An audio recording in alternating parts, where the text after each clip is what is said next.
Have you ever wondered what's really going on inside your head? Why you make certain snap judgments, or why a gut feeling can feel so right, but sometimes it's just dead wrong? Well, we're going to explore the two very different systems that are running the show in your mind, all inspired by the incredible work of Daniel Kahneman. Okay, let's just jump right in with a quick question. Take a look at this image. Which of the two horizontal lines is longer? Don't overthink it. Just go with your immediate gut reaction. You've got an answer, right? It probably seems pretty obvious. But here's the thing. They are exactly the same length. I know, it doesn't look like it. If you really don't believe it, you could pause and grab a ruler. It's a classic trick of the mind called the Mueller-Lyer illusion. And this right here gets to the heart of what we're talking about. Even now that you know the lines are the same length, there's a part of your brain that is screaming that the bottom one is longer. That's not a flaw, it's actually a clue that there are two systems at work in your head, and right now, they're disagreeing. A great way to think about this is that your mind has two different agents, or systems, that are constantly on the job. Kahneman calls them, simply enough, System 1 and System 2. And they have very, very different personalities. So let's meet them. System 1 is what we can call the autopilot. It's fast, automatic, intuitive. It basically runs on instinct and takes zero effort. Then you have System 2, the co-pilot. This one is slow, deliberate, and analytical. It's the one that has to put in the work when you really need to focus. Your autopilot, System 1, is really the quiet hero of your day-to-day life.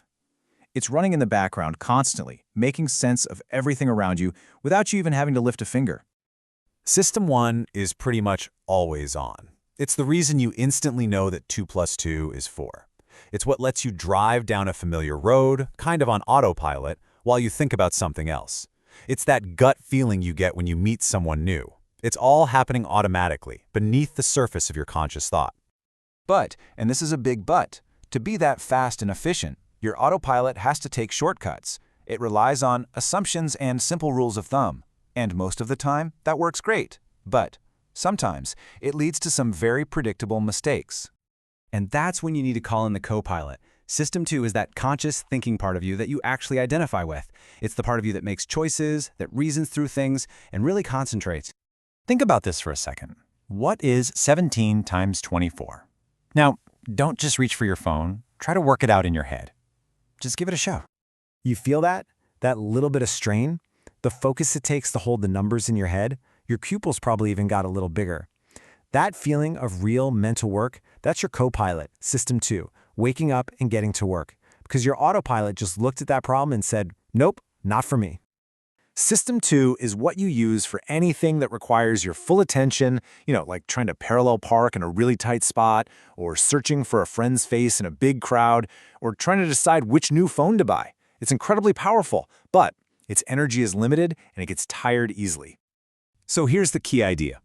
We spend most of our lives letting the autopilot do the driving.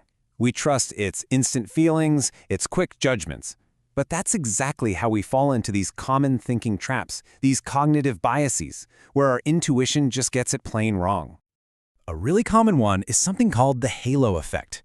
Let's say you see someone give a presentation and they're super confident and charming. Your brain's autopilot just jumps to the conclusion that they must also be really intelligent and trustworthy. That one positive trait creates a halo that makes everything else about them seem better. And then you've got the availability heuristic. This one's pretty simple.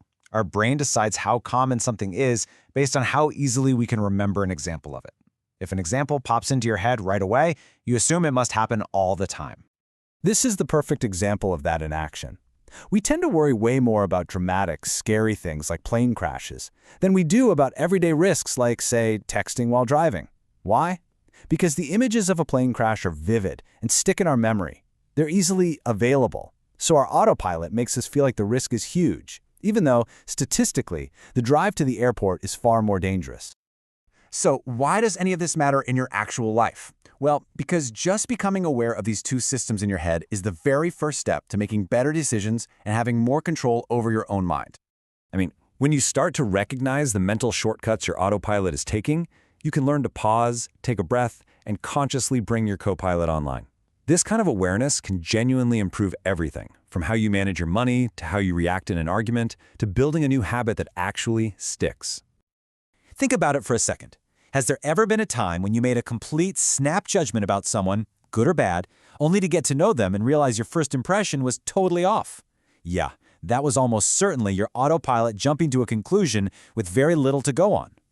So here's a simple little challenge for you. For the rest of today, just try to notice one snap judgment you make. It could be about anything, a person, a news story, even a thought about yourself. When you catch it, just pause for a second and ask, wait, is this my autopilot or my co-pilot talking right now? Look, the point of all this isn't to become a robot and analyze every single thought you have. That would be completely exhausting. The real goal is to get better at knowing when to trust your efficient autopilot and when to slow down and call in your thoughtful co-pilot, especially for the decisions that really matter. What's really interesting is that we're all pretty good at seeing these thinking traps in other people, but we're almost blind to them in ourselves. So the goal isn't to be perfect. It's just to be a little more aware. It's not about never making mistakes, but about understanding where they come from. At the end of the day, you don't need to think perfectly. You just need to think consciously.